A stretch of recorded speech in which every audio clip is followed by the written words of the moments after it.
DeSanto Propane is 4 generations strong as a trustworthy family-owned business with unmatched customer service. Go online at DeSantoPropane.com for more info or call toll-free at 1-800-752-4574. Since 1937, the difference has been DeSanto Propane.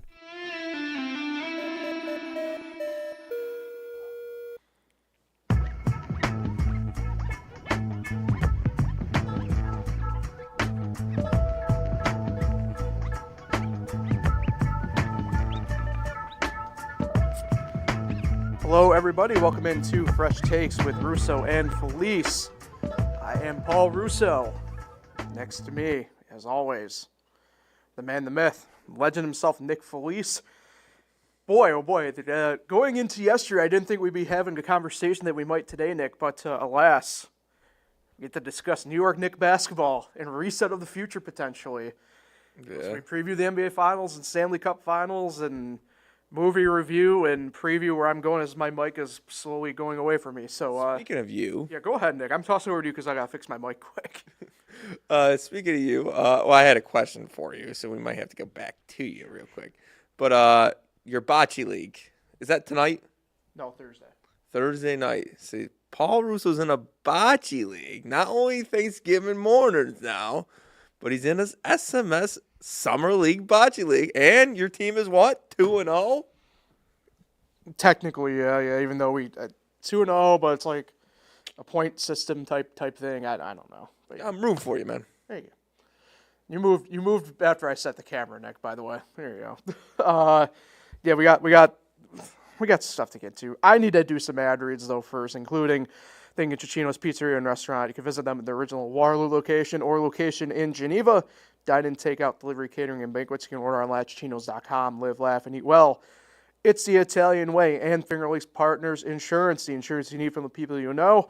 The Finger Lakes Insurance Agency for your home, auto, or business. You can get a no-obligation quote today at fingerlakesinsurance.com. Yeah, it's weird. We aren't going to start with what I thought was going to be an NBA Finals preview. The Knicks firing Tom Thibodeau yesterday. Oh, I thought we were going to start with that Magnus guy finally losing in chess. Oh, apologies, yeah. I forgot about that. But it's interesting. This is something that I remember saying to like you and Matt all throughout the season, even before the season. I remember even going into last year talking about how like I think Thibodeau has kind of brought the team as far as he can bring it. I will say this, and maybe this is more for a discussion after I get your thoughts initially on it. But like I don't know if this time, though, in terms of timing, if this was, like, necessarily the right move, especially now after hearing about kind of, not the way it went down, right, but the input from players, certain players only type thing. It will be interesting to kind of see how things go down here, but we'll start with you, obviously, Nick. Being a Knicks fan, what was kind of that initial first reaction? You get the news, and now that 24 hours later, essentially the dust has settled, kind of how you're feeling now about it? Definitely shocked, because he's the greatest Knicks coach that I've ever seen coach since being a fan for these 20-plus years, whatever. And he took a team that won 21 games, I believe it was, and then 5 years he's been successful. 3 straight second round appearances. This year they made the conference finals for the first time in 25 years. He's been successful. Yeah. The whole 5 years. They continue to prove. They did take a step back in year 2, but they bounced back with these next 3 years. But, I just remember the first preseason game that he coached because the team, the franchise had been so terrible. Mm-hmm. He was so into that first preseason game, and they got the win in preseason, which a lot of people don't care about, but that just showed the type of coach that he is and what he was trying to change here. And he changed the culture here. Yes, there was a lot of different teams in these 5 years. Not sure how he got more years than Derek Shelton, but that's another story. Potentially fair. We'll get to that. No, I don't think he should have been fired. Clearly, there's a lot of rumors coming out about who's going to be the coach, why he got fired, and how he got fired, and all this stuff going down. Like I've heard, we mentioned DeLon Wright and Landry Shamet getting minutes in the playoffs when we hadn't seen them in forever. Right. And now we're hearing that came from upper management, that decision. It wasn't really Thibodeau's decision, which you can see because it was kind of unlike Thibodeau to do something like that. Yeah. And he's been so stubborn. And one thing I will not miss from Thibodeau is his rotation. When a guy is hot, you got to watch the game in front of you. Don't worry about your rotations. When a guy is hot, you keep him in the game. And you used to take them out all the time. That I'm going to miss, or not going to miss. What I am going to miss is that he is a great coach. And when you make a fire like this, as shocking as this is, they have to have a name in mind. They can't be going through a interview process. We just made the conference finals. And that next coach, there's a lot of pressure on him because, I mean, if you don't do what Thibodeau just accomplished last year, it's like, why did we make this move? And yes, I can see Thibodeau. He's that guy who can change around a team fast and get them into where they need to go and set them up for the future. I don't know if he's the coach that take over the hump and win a championship. He's never proven that as a head coach. And the Knicks feel like this is now's the time to get a coach in here who can take us to the next step because we are only a couple steps away from getting the ultimate goal. And they have the team. Obviously, you wish the team could have been deeper because Thibodeau didn't have the greatest bench in the world this year that he had in Knicks teams in years past. Even Knicks team just last year, which was like almost 10 deep. But, my concern, my concern kind of lies, and you kind of brought a little bit of it up, right? I said it tongue in cheek on Twitter yesterday, although I do think there is what I would call an unfortunate unease about it, where I could see it happening, where it's like Knicks fans are going to love Rick Brunson as head coach. I don't see it necessarily happening. I haven't heard that one. It would heard a lot of names, but it would be a very Knicks move to essentially promote him, as I would call it.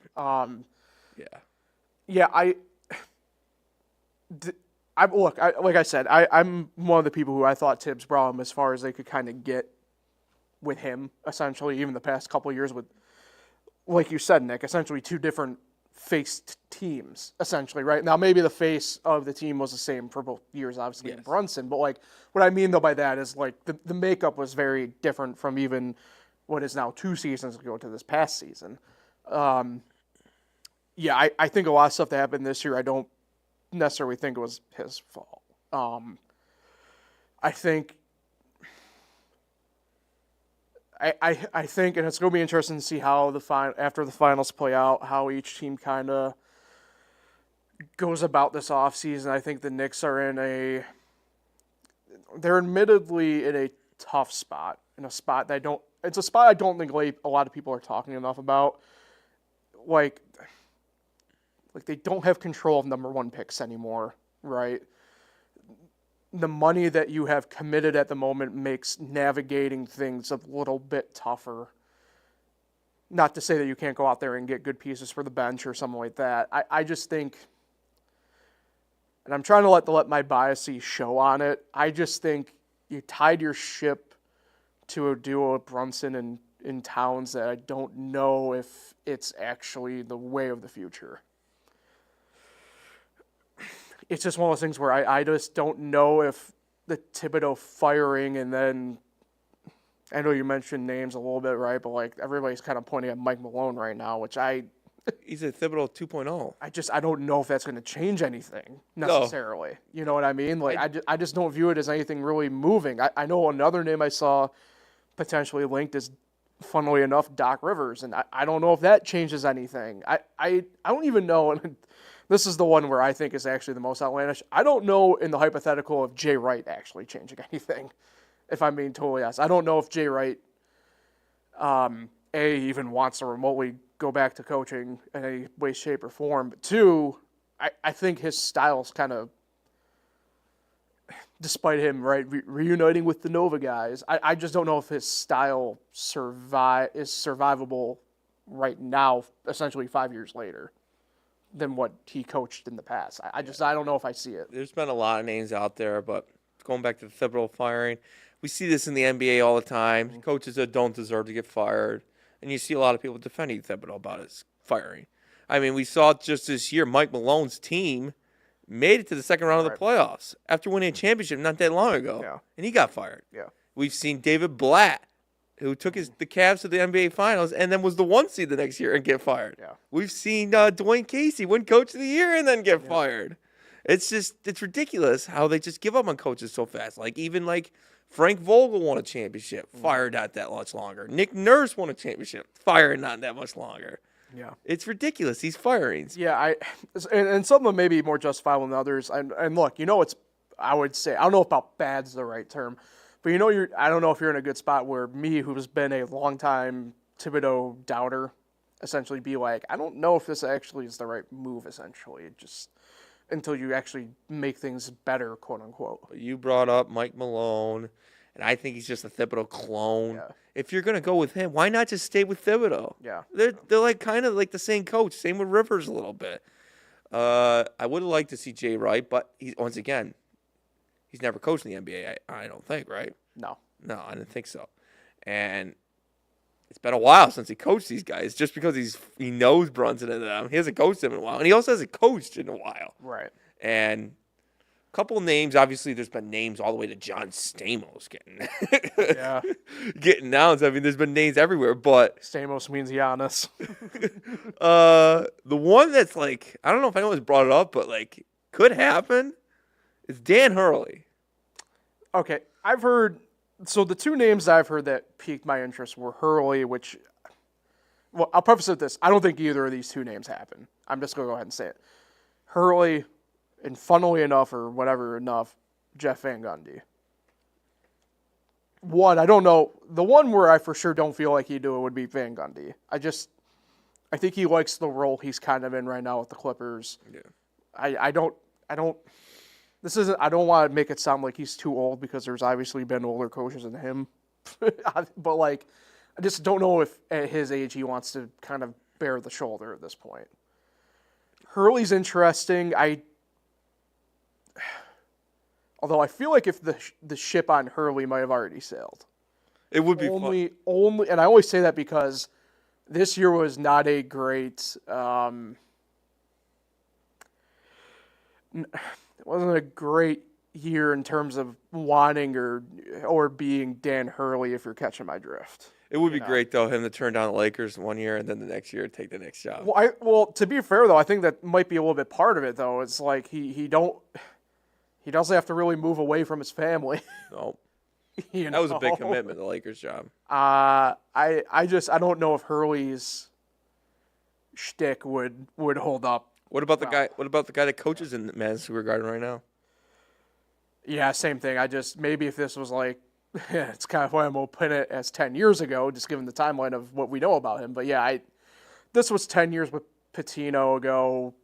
I would see it more than likely than right now. Just, I think the way he's talked, Pitino seems really at peace at St. John's. Here's one that's not going to happen, but I'll throw this out for you.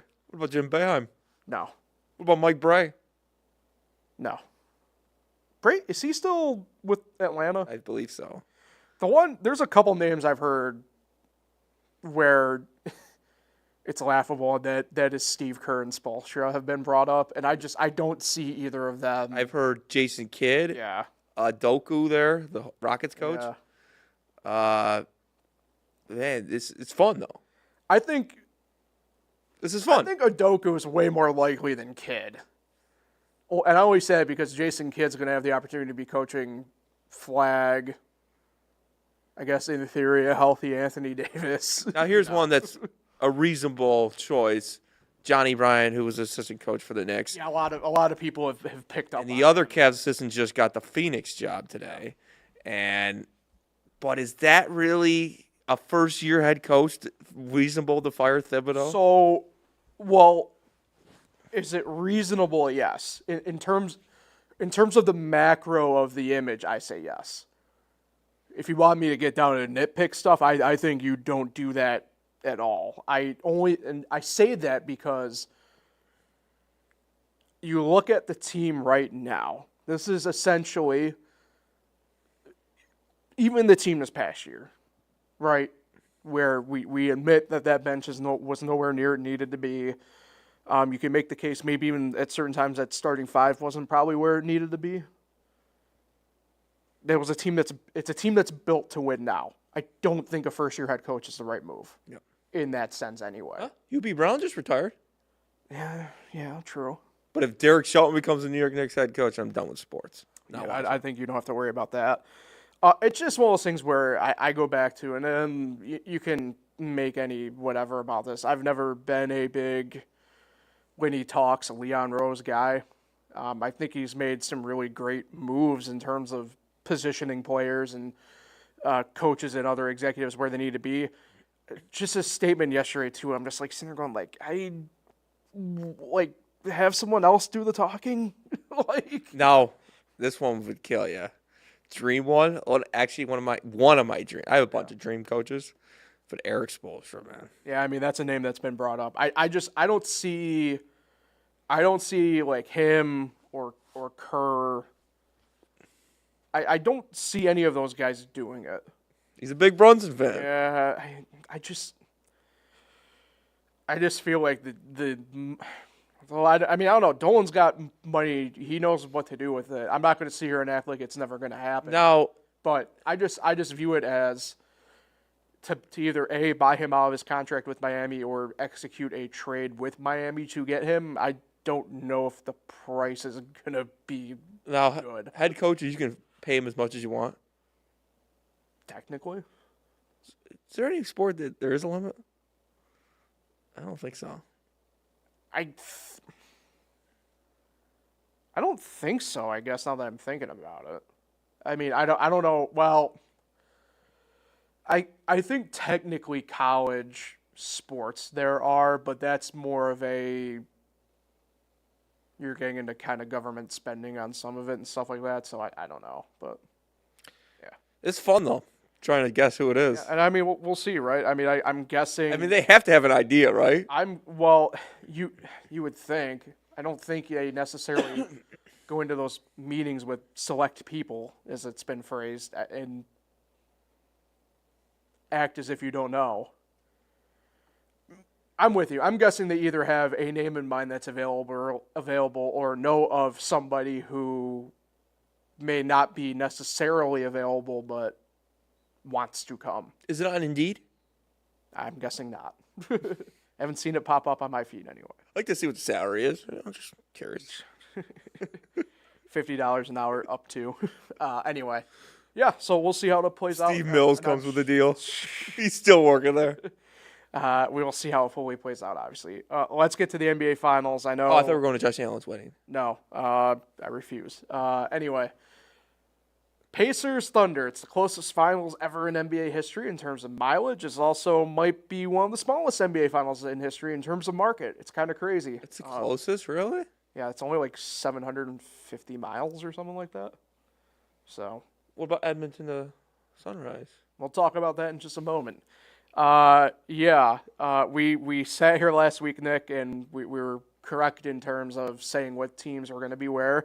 The Knicks made it interesting. Gave it a little bit of a moment there for a few hours, but in the end, obviously, if we led off with Thibodeau being fired, we kind of, if you don't know, now you know. Spoiler. So. Pacers Thunder. I know, Nick, you said last week you weren't planning on watching if that's the case, so does that hold true now? Here's what I'm going to do. Oh. On the Thunder on offense, I'll turn it on, and then once the Pacers go on offense, I'll go to another channel. So what you're saying is when the Pacers are on defense, you'll watch. Yes. And when the Thunder are on our defense, you aren't going to watch. Gotcha. I mean, if I got something else going on, I mean, maybe on in the background. I don't know. Probably more into the hockey finals, to be honest with you, because I actually don't hate both those teams. So, and I like the Thunder. I'm rooting for Hartenstein. I would love to see Hartenstein win a championship, and definitely pulling for the Thunder if you're asking me that, but. You're just asking me if I'm going to watch. So I'm going to give you a maybe. Okay. I think that's the way it's going to be for a lot of people. I think if you're an actual, not an actual fan of basketball, like you're an actual fan of basketball, in terms of like you analyze like whatever I think this series is perfect for the absolute nerd in somebody, right? In terms of like maybe a general fan, probably not great. Do you think this could have one of the worst ratings ever? I don't like doing the ratings talk in this sense, but yeah. I mean, this isn't, yeah. this isn't shaping up to be glamorous by any means. This is shaping up to be, and I don't mean this. Look, the way we view things now compared to 20 years ago are very interesting, but this has like St. Louis Cardinals versus the Detroit Tigers written all over it in terms of like awful ratings. And if you don't know, go look up the 2006 World Series. Which I didn't get that. Because Maglio had the big home run right before. The Cardinals had Pujols. But I guess the Thunder do have SGA. Right. But I didn't get that ratings, but I see your point. Yeah. I'm not going to sit here and act as if this is like even for me, this is a glamorous series, because it's not. There's a lot on both teams I'm just not really a big fan of. There are things on each team that I am a bit of a fan of, but they're not the prettiest teams in the world. Well, it's like I said on here even a couple weeks ago. It's like you got the Knicks out here making me root for Indiana. And both these franchises have rough histories with me personally. Well, I mean, first off, the Thunder are a stolen franchise. The Pacers, we started on the Pacers 10 years ago. Vamoose, can't stand them, don't care. Lance Stevenson, blowing that ear. It's just one of those things where it's like, okay.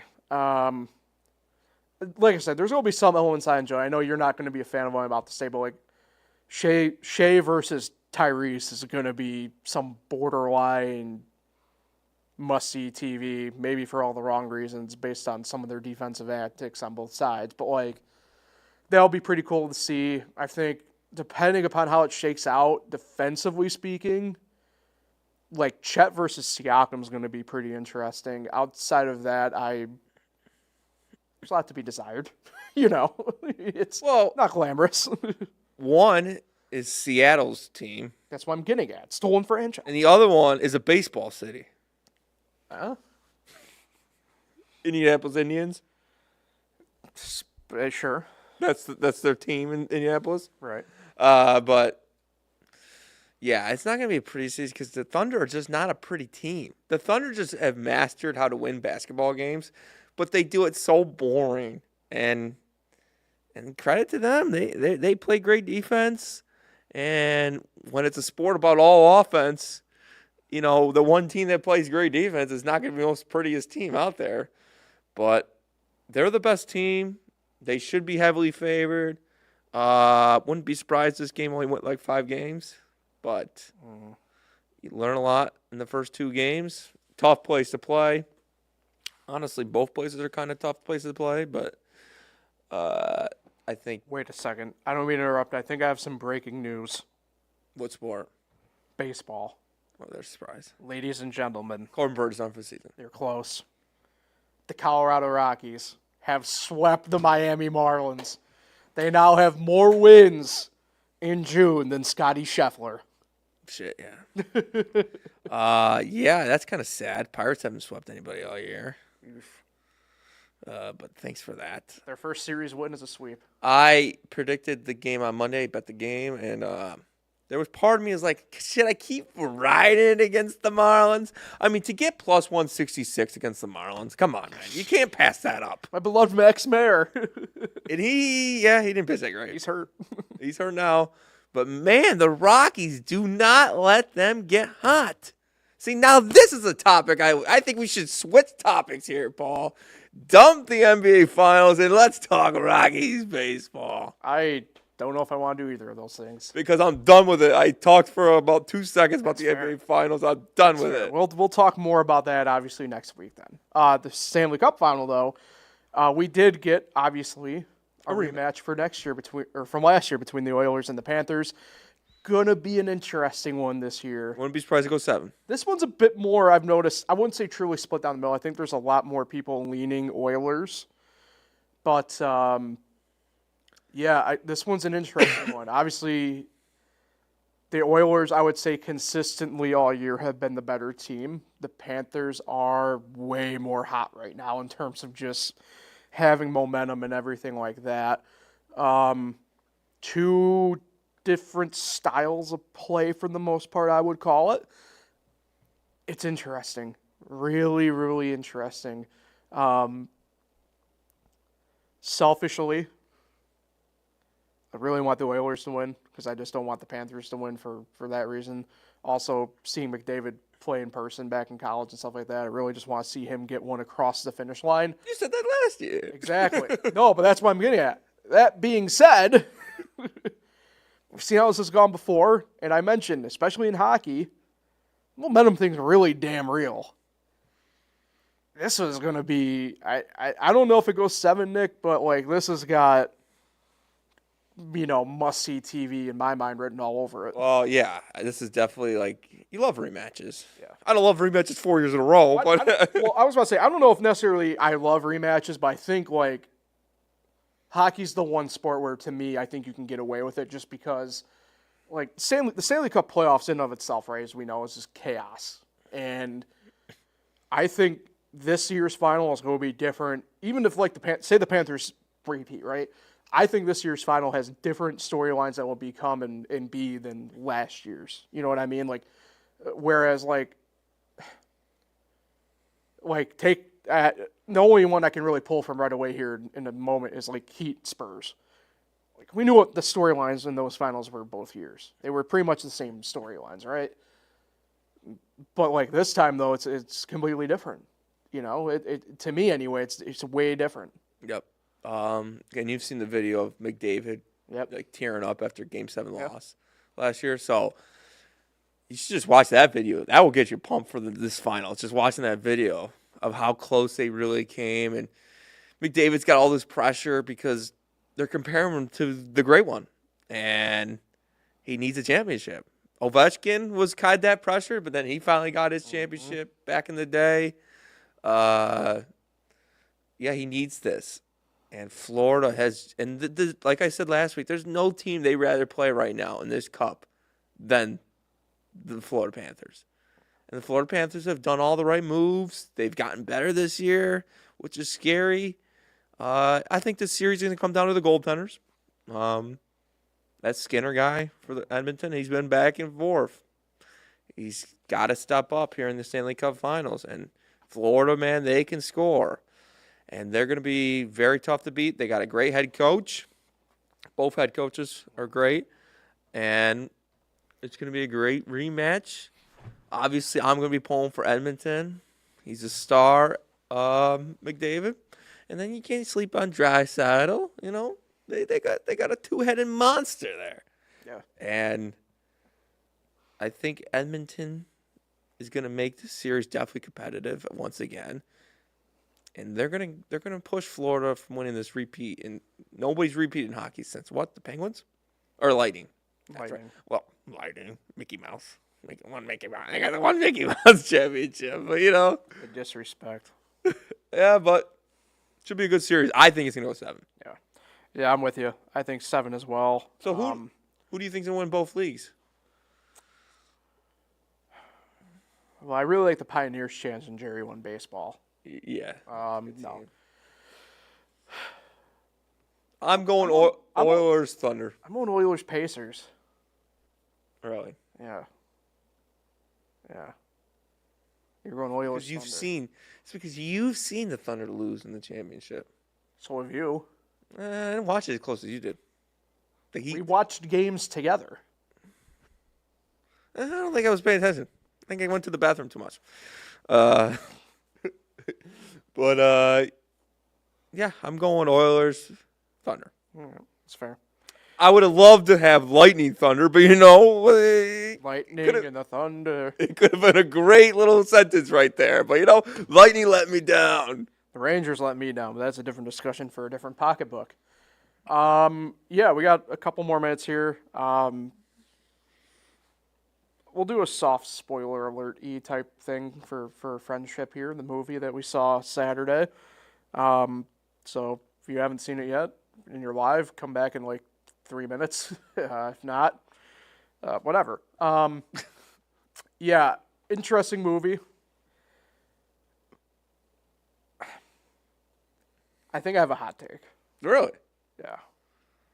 Why don't you explain the movie first? So, It's a hard movie to explain. But yeah, the best way I can describe it is this one long giant sketch from I Think You Should Leave from Tim Robinson. But him... It's a comedy, I think. Yeah, it's a tough... And I think that's what I've struggled with this movie is they've labeled it kind of being this comedy, and yet I don't know if I laughed as much as I thought I was going to during it. I agree. You know? There were some very funny scenes. Yeah. I will say that. I thought I was going to laugh a lot more. I thought it was going to be consistent laughter the whole time. And that... It didn't happen. No. I don't know if it... I thought the runtime was good on it. I struggle with... I don't know if, like, some of the stuff, like, linked together right. You know what I mean? Like, I thought the first half of the movie was way better than the back half. And I just don't know if that's just... They couldn't figure out how to connect them. Right, yeah. And I don't know. It's just one of those things where... So what's your hot take? Is that... It was just... I don't know if it was as funny as as people maybe think it is. Yeah, so there's You know what I mean? The subway scene in it is hilarious. Yeah. That when he was tripping Yeah. on Frog, whatever it was. Toad. Thank you, T-Toad. That was a funny scene. That was classic I Think You Should Leave. Yeah. Very hilarious. It's something we're probably going to do an inside joke about it. Every time we even go into Subway, we're going to be thinking about it. Forced him. It was a great scene. Yeah. But the movie overall could have been funnier. Because when you're thinking Tim Robinson, you want to laugh the whole time. Right. And we were coming into this ready to laugh the whole time. And the tough part, too, is I think we all, because Matt was there, too, obviously, I think we recognized that, like, it probably wasn't going to be what we are used to in terms of comedy. I think we accepted that even based off of the trailers and what we kind of already knew going in. I think it was just more, and maybe this is the part now that I'm kind of speaking out loud on it, I'm really trying to get across is, I think we expected it not to be like a giant sketch from I Think You Should Leave. It ended up being that, and it ended up not being maybe where we thought the comedy level of it should be then. Yeah. You know what I mean? Yeah, I hear you. It's just... I think, too, like, not to interrupt, is, like, they tried to do a serious kind of plot line, frankly, in it, whether we want to admit it or not. Like, I'm not going to sit here and act as if, like, whatever, but, like, we've all had friends kind of come and go at various points, and I think that's, you know, obviously as we get older, it's, I don't know if it necessarily struggle as bad as Tim Robinson's character in it, but, like, you know, you kind of wonder a little bit about stuff, maybe how things have gone and everything like that, but, like, it had a serious storyline in it, and I just don't know, I think it got caught trying to either follow that or, frankly, just be funny. You know what I mean? The biggest problem with comedies is because they try to make a serious storyline with it. And the ratings were good on this movie. And I love Tim Robinson. I'm a big fan of him. I think we both are. Yeah. And it was hard to trying to be serious at times and being funny at the times. And I just don't know if Tim Robinson's that type of actor where you could take him serious. He's just always assumed it's a joke with him. And I look at like a movie, I want to compare it to a movie a little bit. Think about Ted. Yeah. That was a comedy. And there was some serious moments in the end, like the end where he's ripping up. Right. It was a nice serious moment. Right. But that movie got terrible ratings, if I'm sure. Right, but it ends up being a cult favorite because it's just... But that movie was so funny all the way through. Right. I mean, you were laughing. It didn't lose itself. No. Yeah. That movie was funny all the way through, but then the friendship movie gets better ratings. Yeah. I'm trying to think. It's just the problem with comedies is trying when to be serious and when to be funny. And the thing with the ratings element too is, and this is something that we've talked about in here a little bit, and because of other stuff that's kind of happened this year in the movie industry involving how to judge movies, you know, to put it bluntly, I think people are better off going in with a more empty slate on movies. That's something I've done my best kind of coming out of the pandemic now 5 years ago, frankly, right? With movies where I've tried to just like gone in more clean slate, expect nothing type deal, or anticipate nothing.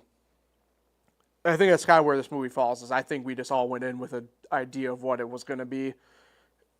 Kind of was it, kind of wasn't it, and we're now caught in the middle of like, what did we see? Like I'm not going to sit here and say it was a bad movie. I think it was a good movie. I just think it kind of missed where my expectations probably ended up being more than anything else. If you look at the movie as a skit, like a long, I think you should leave skit, it's not too bad. It's got some funny moments in it.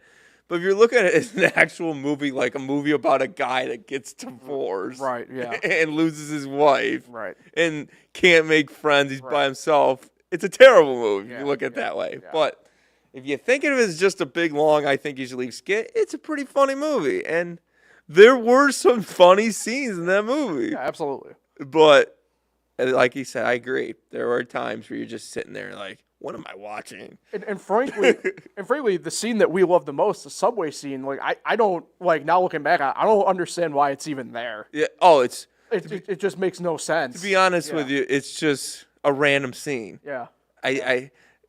It's like he's getting over his wife and he just wanted to get high one day. Right. And that was literally the whole point of the scene. Right. Where it has nothing to do with the story. And we essentially had that scene anyway of him at the bar. Yeah. Like it's whatever. He's a funny dude. Yeah. Right away though, he gets you with a laugh. He's at like a group there, and he already saying something stupid. Yeah. But he's a funny guy, and he's just the problem with him. He's just a hard actor to take serious. Yeah. Well, I think you can take him seriously. I just think again, this movie in particular kind of highlights maybe just getting in the crosshairs. You don't know which way to go. And Paul Rudd did a good job. Yeah. I mean, that was a kind of just, I wouldn't say like classic like Paul Rudd movie, like, you know, acting job, but like it was a solid job by him. I think he played his character really well. You know what I mean? It's just one of those things. Like I said, I think it got caught in the middle, didn't know what to do, and it is what it is. Mm-hmm. I think the next movie, at least for me, anyways, F1 that I got. When's that come out? End of the month. So. Before we get out here, I'm going to Michigan this weekend for the race. Looking forward to that. Only doing the Cup race on Sunday, but making a weekend out of it with some friends and looking forward to that. Give me Bubba. Screw it. Really? We're due. We're dropping the hammer. Would that feel like you've been a successful NASCAR fan if you got to see Bubba win in live? The wild part is, growing up, I was a Jeff Gordon fan, right? And I never saw Jeff Gordon win in person at all. I have yet to see my favorite Cup driver win in person. So, hopefully this Sunday will be the day. You never know. You never know. Yeah. Well, have fun. Thank you. Appreciate it. No, appreciate you. And, you're picking Chase Elliott, aren't you? Yeah, of course. I mean, he's just the greatest. Yeah. 2020 champ. Yeah, it was a Mickey Mouse title, but, you know. Everything 2020 is Mickey Mouse for you. But, you know, he still won it. He still won the Mickey Mouse title. I just don't understand the whatever. What do you mean you don't understand? Just NASCAR is different than the other sports. They didn't have to change venues in terms of like where it was held or anything like that. You know? Yeah, but he had to wash his hands a lot more. What does that mean? Sorry, apparently being clean is Mickey Mouse. Anyway, that'll do it for today. Back at it again, normal. Like probably through the end of the month will be normal, as my guess. I mean, we kind of usually are here. We'll kind of see how it plays out. Obviously, you know, if these series wrap up sooner than 3 weeks, like they're kind of flattened out to do. Who knows? I mean, like we say all the time, me and you, Nick, we could talk baseball every episode. We just know it's not what people fully want. So we'll adapt. Like I said, plan right now for the rest of the month before we move on to summer hours for the few weeks after, and we'll go from there. Nick, who are you shouting out today? I'm shouting out my cousin Joey Crisani. Oh. It was his birthday recently. 29? 29. Lives in Indianapolis now Oh, with his sister and also my other cousin, Karen Kersani. Baseball City. Well, Karen Principal now, but yeah. Baseball City. Yeah, it's a baseball town. That's why I'm shouting him out. Not for the basketball team, but yeah. Maybe someday I'll visit Indianapolis and go see him. They call it Nap City, you know? You know why? No. Not a lot to do in Indianapolis. Yeah, not really. But yeah, shout out. I call it Speed City. But that's just me. How did Indy. Kyle Larson try doing the thing again? Yeah, he failed. He did make it though, Yeah. Yeah. but he lost both races. Oh, yeah. He wrecked in both races. Oh wow. He completed a double. If you know what I Yeah. mean, so. Yes. Well, have fun Oh, at I Michigan. have breaking news involving the Knicks job. The head coach? Dan Hurley Really? will not be taking the Knicks job. He said it. Yep. He's already said, I'm out. I'm not doing Alright. another summer of that. We'll cross that off. Rick Pitino's still out there. What about Richard Pitino? That's true. Jim Boeheim. Adrian Autry? What about Jimmy Boeheim? What Micah Shrewsbury? Hey, forget Hey, with that in mind, we'll break out at this point. it. Yeah, Enjoy the weekend, everybody. We'll talk again next week.